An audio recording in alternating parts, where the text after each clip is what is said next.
I just faced my worst nightmare. The whole president sent men to my doorstep to intimidate me into selling our 200-year-old ranch. Her reason?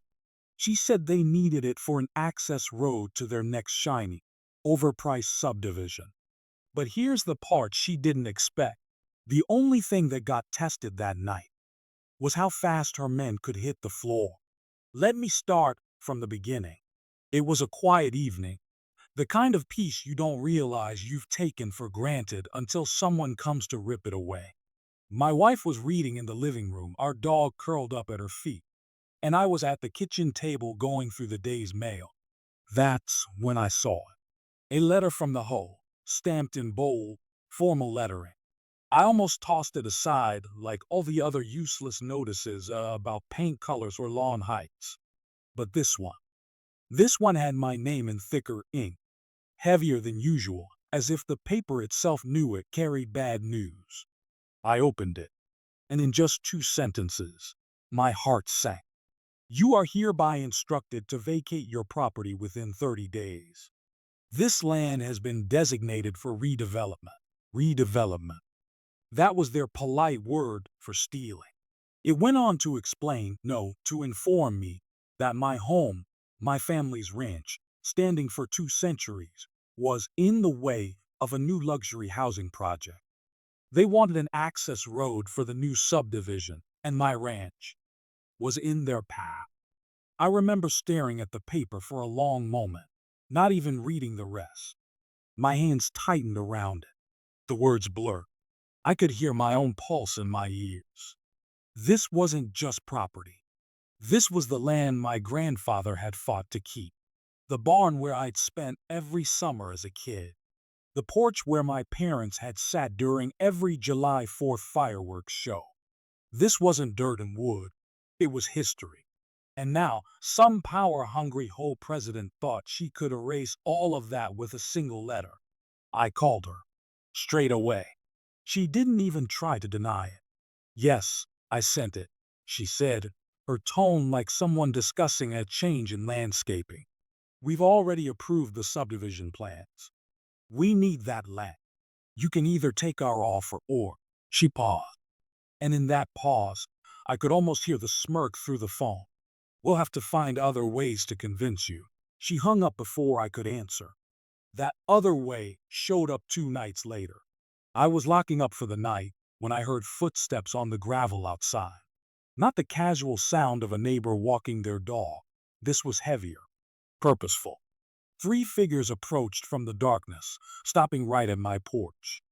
They weren't in uniforms, but they stood like men who'd been sent to deliver a message. The tallest one stepped forward. You've had a couple days to think, he said. Have you decided to sell? I didn't move. This is my home. His jaw tightened. That's the wrong answer. The 2 behind him shifted, one of them resting a hand inside his jacket. The kind of gesture that's meant to make you nervous. What they didn't know was that I've been around long enough to spot an amateur scare tactic from a mile away. You have 5 seconds to leave my porch, I told them, my voice steady. They didn't move. 5 seconds later, I made sure they did. Let's just say the only thing that got tested that night was how fast they hit the floor, and how quickly they scrambled back to that black SUV idling at the end of my driveway. No front license plate, tinted windows. The kind of vehicle you use when you don't want people knowing you were ever there. They left. But I knew it wasn't over. The letter, the threats, the visit. It was only the beginning. And here's the part that still keeps me awake at night. I didn't yet know who the president really was. I didn't know what kind of influence she held or how deep her reach went. I didn't know that by standing my ground, I was stepping into a fight that had destroyed people before me. But I was about to find out. Because in this war, the house wasn't the only thing she wanted to take. She wanted to break me. That morning, I stepped outside, hoping the chill in the air would clear my head. But it wasn't the cold that made me shiver. It was the way my neighbors looked at me. Or rather, didn't. Mrs. Jensen, who usually waved from her porch, kept her head down, Old man Harris, the one who always stopped to talk about his tomatoes, turned around mid-walk and went back inside. At first, I told myself maybe they were just busy. But then I saw the mailman, a guy who's been on this route for 15 years, cross the street to avoid me. That's when I knew something had changed overnight. A quiet fear seemed to have wrapped itself around the neighborhood. Windows that were once open were now shut. Conversation stopped the second I came near. I finally caught one of my braver neighbors, Paul, a contractor who'd lived here longer than anyone. He pulled me behind his truck and whispered, "You made a mistake last night. You think you just told off the whole president. You told off the people she works for." I laughed it off, but Paul didn't smile. He leaned in closer, voice shaking. "Do you know what happened to the Wilson family last year? They fought the hoe. 2 months later, their place was foreclosed over a $300 fine. Sold off before they even had a chance to fight it. The next week, they were gone. No one's heard from them since." I wanted to believe he was exaggerating until he added, "And they're not the only ones. There's a list." That word stuck in my head. List. Paul glanced over his shoulder like someone might be watching us.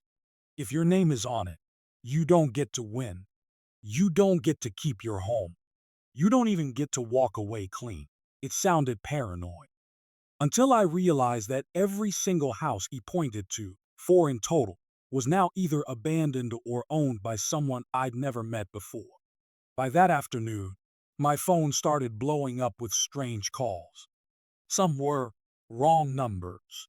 Others were silent, just breathing on the other end. And then there was one that wasn't silent at all. A man's voice, calm and deep. "Sell while you can, or you'll wish you had." Then the line went dead. I thought about going to the police, but something told me it would be useless. Paul confirmed it. The whole president's brother-in-law is a city councilman. Her cousin works in the county records office. And if you really want to lose sleep, ask me who her biggest donor is. I didn't have to ask, because the name that came out of his mouth was one I already knew. It belonged to a man whose face I'd seen on campaign billboards, charity galas, and crime investigation documentaries.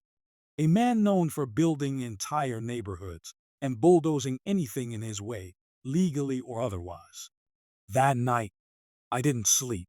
I kept replaying the knock at my door, the smug way her men had spoken to me, and the warning calls. And then I realized something even more disturbing. The access road they claimed they wanted. It didn't even make sense geographically. There were easier routes, cheaper ones, which meant this wasn't just about convenience. It was about my land. Something on it. Something worth more than the house, more than the ranch, maybe more than my life. And if they were willing to threaten me in my own home, they were willing to do worse. Next morning, I drove into town determined to dig into the records myself. The county office sat at the end of Main Street, an old brick building with peeling paint and a parking lot big enough for 10 cars. I walked inside, expecting the usual slow shuffle of paperwork. Instead, the clerk behind the counter froze the second I gave my address. She didn't even try to hide it. Her hand hovered over the keyboard, eyes darting to the phone on her desk. Then, without saying a word, she stood up and disappeared into a back office. A minute later, a man in a suit walked out. Not county-issued khakis and a polo. This was a tailored dark suit, gold watch, hair slicked back like he'd stepped out of a courtroom. "Mr. Carter," he said, smiling like a snake. "We've been expecting you." I never told him my name. He slid a folder across the counter, but his hand didn't leave it. "You're looking for property records, right? Here they are." The folder was practically empty, just a few printed maps and a single line of ownership history that made no sense. It claimed my ranch had changed hands 3 times in the last year, all within shell companies, before ending up with me. I pointed at the ridiculous timeline. "This is wrong. My family's owned this land for generations. His smile widened, but his eyes went flat. Paper says what paper says, and paper wins. That's when it clicked. This wasn't a clerical error. They were rewriting history on paper before they took it for real. When I left the building, there was a black SUV parked across the street, engine running. Same one I'd seen the night those men came to my door. Inside, two men in dark sunglasses watched me. They didn't move, didn't blink. Paul's words came back. If your name is on the list, you don't get to win. I decided to find out more about that list. So I drove to the edge of town, to a bar that hadn't changed in 30 years, where Paul said one of the lucky survivors hung out. His name was Daniel Price, a former landowner who'd fought the hoe and lived to tell about it. Daniel was sitting in the corner, nursing a beer at 11 a.m., a man whose face carried 10 years of bitterness. I slid into the seat across from him and asked straight out, "What's on my land?" He didn't answer at first, just stared at the label on his bottle like it might save him. Finally, he said, "It's not about what's on your land. It's about what's under it." According to Daniel, years ago, developers discovered a valuable mineral deposit running under several old ranches in the county. Instead of buying the land legally, which would have been expensive, they used the hoe to force owners into violations, lawsuits, and foreclosures. Those who resisted got handled. Some moved away. Others didn't get the chance. I asked him why no one went to the press. Daniel laughed, a bitter, broken sound. "Kid, the press gets paid too. You think those missing families made the news? You think anyone investigates when the sheriff's brother's company pours concrete over the evidence?" The weight of his words sank in. This wasn't just a crooked hoe. It was a front for a network of developers, politicians, and enforcers, all tied together by one thing: money buried in the ground. As I left the bar, my phone buzzed with a text from an unknown number. No words, just a photo of my ranch taken from the road. I hit call. It rang twice before a voice I didn't recognize said, "You have until Friday. After that, the ground under your house won't be yours anymore." It wasn't a threat. It was a schedule. I barely made it home before another surprise was waiting, an official-looking envelope on my porch, stamped urgent. Inside was a notice of safety inspection scheduled for tomorrow morning. The kind of inspection that, according to Daniel, always ended with a condemnation notice if they wanted you gone fast. By now, my gut told me this was going to escalate. But I didn't know just how fast, because that night, as I stood at my kitchen window, I saw headlights coming down the long dirt road to my house. Slow, deliberate, not one car, three. And in that moment, I knew Friday wasn't their deadline. Tonight was. The first truck stopped at the front gate. The other two rolled up behind it, blocking any way out.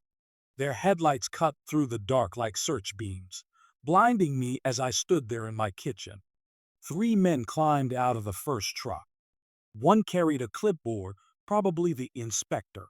The other two had the body language of people who didn't need clipboards. Heavy boots, broad shoulders, hands resting casually near their belts where I was pretty sure weapons sat. I stepped out onto the porch, my rifle slung over my shoulder, not pointing it, not threatening, just a clear message.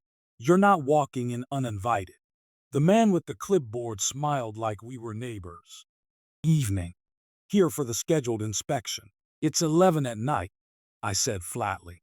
Safety issues don't wait for business hours, he replied. I could feel the others spreading out, one moving toward the bar, the other toward the side of the house.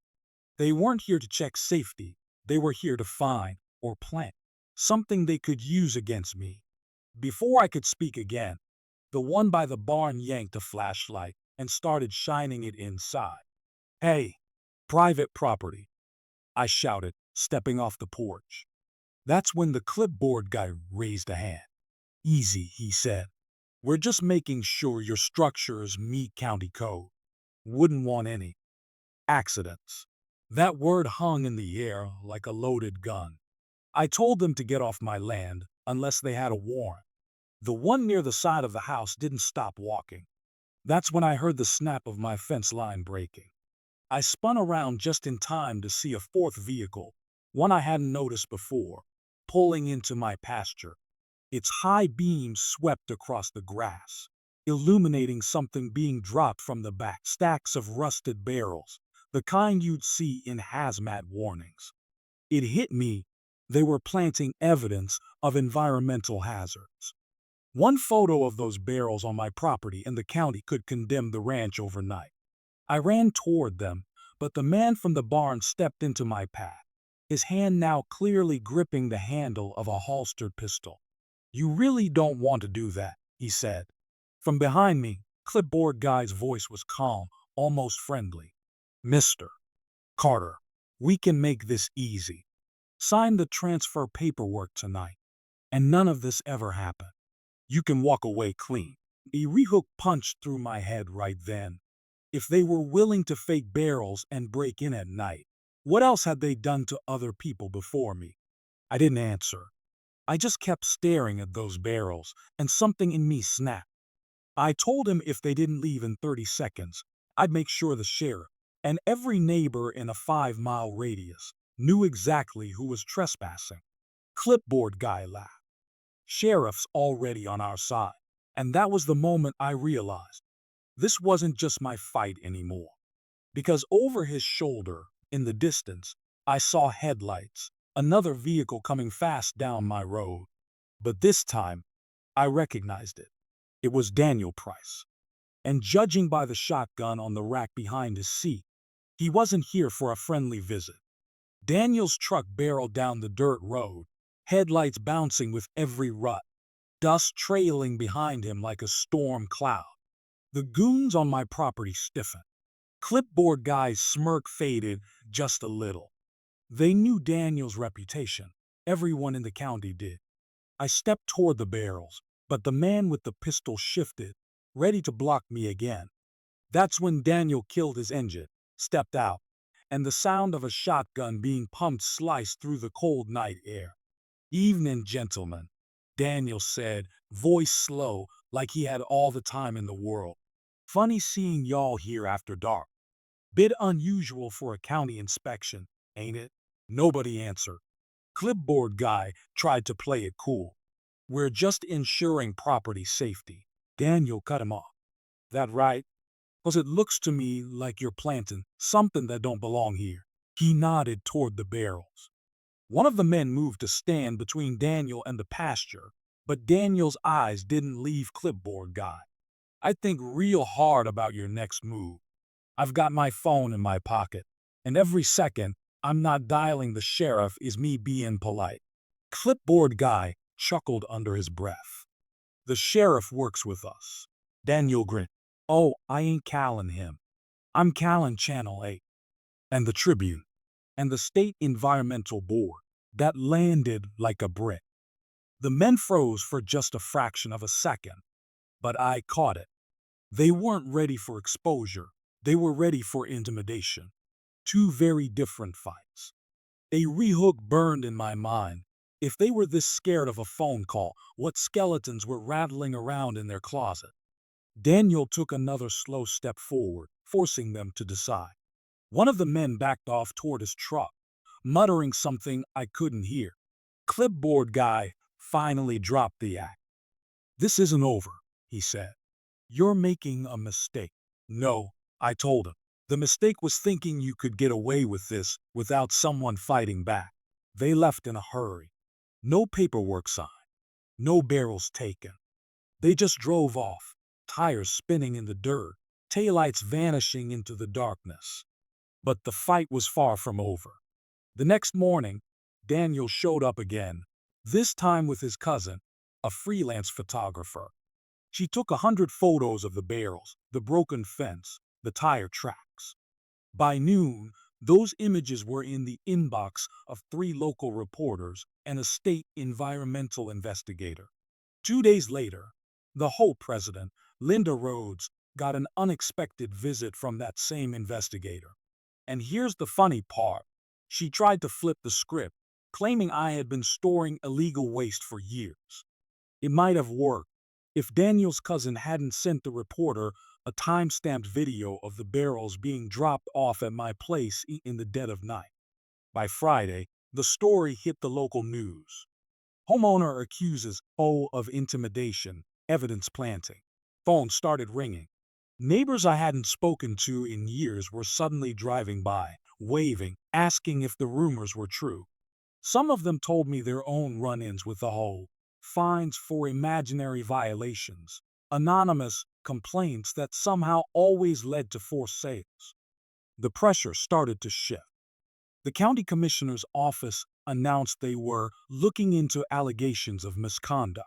And just like that, Linda wasn't untouchable anymore. Of course, she didn't back down. If anything, she doubled down. Within a week, I got served with a lawsuit claiming defamation, harassment, and willful obstruction of development. That's when the legal war began. Courtrooms aren't like in the movies. There's no single explosive moment. It's a slow grind, a paper war, a battle of deadlines and filings. But every hearing brought something new. My lawyer, a sharp old bulldog named Harris, knew how to pull threads until the whole thing unraveled. First, he forced the HOA to turn over their meeting minutes. That's where we found the bombshell, an email from Linda to the board 3 weeks before the barrels appeared on my property, explicitly discussing necessary actions to secure acquisition of Carter's land. A rehook settled like ice in my chest. If this was in writing, how far up the chain did it go? Harris wasn't done. He subpoenaed the HOA's security contractor, the same one hired for late-night inspections. Under oath, their lead admitted they'd been instructed to conduct off-hours visits to evaluate safety concerns. He also admitted those visits were never actually filed with the county. The courtroom was dead silent when he said it. Linda's lawyer tried to object, but the judge let it stand. By the third week, this was no longer just a civil dispute, it was a criminal investigation. The Environmental Board formally accused the HOA of evidence tampering, and the County Ethics Committee launched a probe into their dealings with local officials. And here's the best part. Remember how Linda claimed the sheriff was on her side? Turned out, he was. But now he was being investigated for accepting campaign donations from HOA-affiliated developers. The storm was getting bigger than any of us imagined. One night, sitting on my porch, I looked out over the pasture. The barrels were long gone, hauled away as evidence, but the ground where they'd been still looked scarred. Daniel sat beside me, sipping coffee. "You think they'll quit?" I asked. He shook his head. "People like that don't quit, but they do fall. And when they do, it's usually hard and fast." That was the truth of it. Because the next morning, my phone rang. It was Harris. "They just offered to settle," he said. And that was the clearest sign yet that they knew they were losing. When Harris said the word settle, my first instinct was to laugh. After months of threats, planted evidence, and courtroom ambushes, now they wanted to talk about mutual resolution. I told Harris, "Tell them they can settle all they want in front of a jury." The next hearing was different. The whole board members sat tighter, eyes darting like they were waiting for bad weather to hit. Linda wasn't wearing her usual smug grin. She kept shuffling papers that probably didn't matter anymore. Harris stood, calm as ever, and told the judge we rejected their offer. Then he handed over our newest piece of evidence, bank statements showing large consulting payments from the HOA's development fund to a company registered under Linda's cousin's name. The judge's brow lifted. "This will be entered into the record," she said. That's when the dam started to crack. The press was already circling, and once the court records went public, it was open season. Channel 8 ran a segment showing aerial shots of the land they'd wanted for their subdivision. The Tribune printed a front-page headline: HOA President accused of kickback scheme. Neighbors who'd stayed silent began to speak up. Stories about sudden foreclosure threats, mandatory improvement projects no one asked for, and land mysteriously ending up in developer hands at bargain prices. The rehook was obvious. If this was their playbook for years, how many families had already lost everything? By the end of the week, the county ethics committee called for Linda's resignation. She refused, of course, but the board wasn't united anymore. Two members resigned publicly, citing irreconcilable differences and a need for transparency. Translation: they saw the writing on the wall. The next court date was the turning point. Harris questioned Linda directly. She kept trying to dodge, saying, "I don't recall, and that's not accurate." But then Harris slid a printed email across the table, the same one we'd found in the minutes, now confirmed as coming from her personal account. She went pale. "This is your email?" Harris asked. She hesitated. "It appears to be. And in it, you're instructing the board to take necessary actions to secure my client's land, yes?" Objection. Overruled.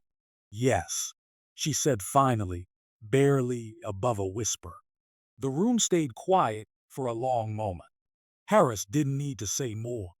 The judge called for a recess, and Linda's attorney bolted from the room with her in tow. 15 minutes later, they came back looking like they'd swallowed broken glass.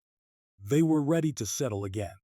This time, the terms weren't just about me keeping my land. I wanted it in writing, publicly, that the HOA had engaged in misconduct, that their development plan was terminated, and that they would pay damages not just to me, but into a fund for every homeowner they'd wronged in the last 5 years. It took 2 more weeks of hard negotiation, but in the end, they caved.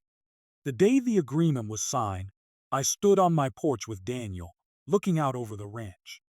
It was still mine. The fences were fixed. The land was quiet again. "You gonna miss the excitement?" Daniel asked. I laughed. "No. I'll miss seeing them squirm, though. The rehook here wasn't just for me, it was for everyone watching. They thought they could scare me out.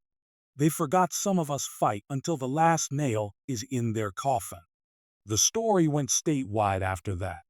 Linda resigned in disgrace. The county sheriff retired early before his own ethics hearing. And the HOA, without its leadership and its developer backing, it collapsed within 6 months. The best part? That access road they wanted to build, the one they said was so vital, never even got approved. Turns out, the county didn't need it. The whole thing had been a land grab for profit. Looking back, I realized something. The fight wasn't just about keeping my land. It was about sending a message.